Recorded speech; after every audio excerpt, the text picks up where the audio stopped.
Indian election authorities have repeatedly claimed that the nation's electronic voting machines are tamper-proof. But in this video, security researchers demonstrate several ways that criminals could tamper with the machines to steal votes and change the outcome of elections. These attacks would be very difficult to detect, but they are actually quite simple. Probably 1 million people in India have the necessary skills. Imagine going to the polls and being given a ballot.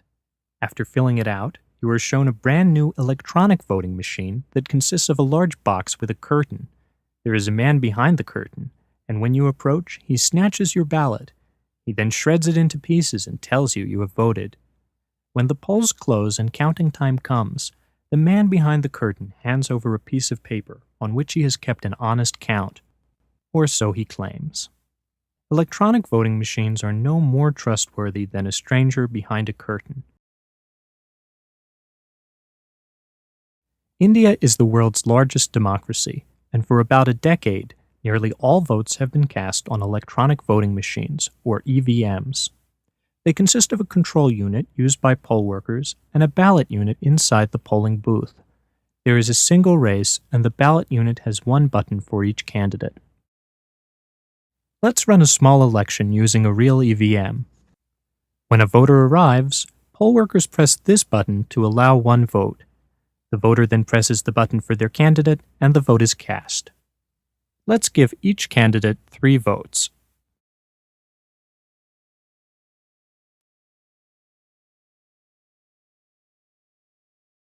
Later, the votes are read from the EVM during a public counting session.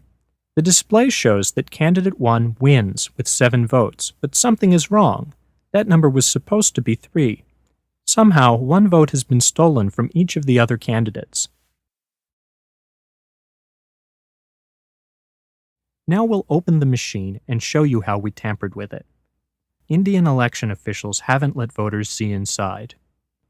The EVM contains a simple computer with a processor and memory to store votes. We made the machine cheat by tampering with the hardware. We opened the machine and replaced the real display with this dishonest lookalike version, which lies about the election results. As you can see, the 2 displays look nearly identical. We built our version in a few weeks from parts costing just a few dollars. Under the displays, we had a small chip that replaces the real results with dishonest ones, and a Bluetooth radio that lets us wirelessly signal who should win. Criminals could install a dishonest display at any time before the votes are counted, possibly years before the election. Here's a second way criminals could cheat. They could also change votes while the machines are stored between the election and the public counting session. To prove this, we built a small vote-stealing tool. It has a dial to select the winning candidate, and it clips directly to the memory chips that store the votes in the EVM. The attacker just attaches it momentarily, and it rewrites the votes. This attack leaves no traces and makes sure our favorite candidate wins. Another alarming problem is that the software that counts the votes is stored in chips that are designed so that the software cannot be read back out. This means not even the Election Commission of India, India's highest election authority, can verify that the correct software is in the EVMs. Yet the software in the chips could be dishonest, or the real chips could be replaced by dishonest lookalikes, and nobody could tell. Meanwhile, experts for the Election Commission of India seem to think that the fact that nobody can verify the software actually makes the EVMs more secure. Program itself is frozen. It cannot be entered. It cannot be read. Even the BEL and ECL cannot read what is in the program. Remember the man behind the curtain? What if that unreadable code is dishonest? Indian elections employ safeguards against fraud, but this does not prevent our attacks. One safeguard is that poll workers perform a small mock election to test the machines before voting starts. However, it would be easy to program a dishonest machine so that it cheats only after hundreds of votes are cast. Everything would seem normal during the mock election, but the real election results would be dishonest. Another safeguard is that election officials place seals on various parts of the machine.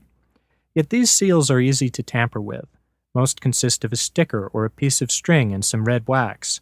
Scientists don't really know how to make seals that cannot be cheaply faked or tampered with, even in applications such as nuclear facilities. Low-tech voting machine seals are an extremely weak defense.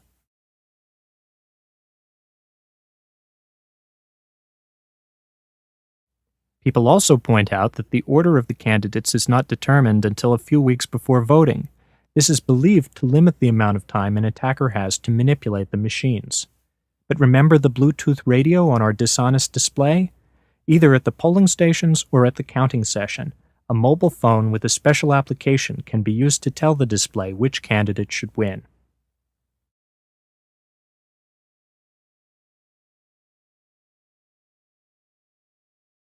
You have witnessed attacks that can change election results on real EVMs in real scenarios.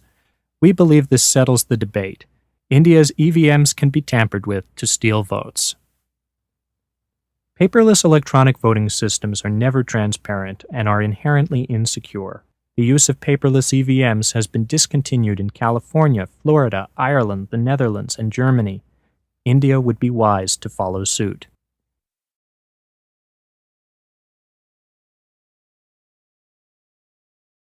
For more information, visit indiaevm.org.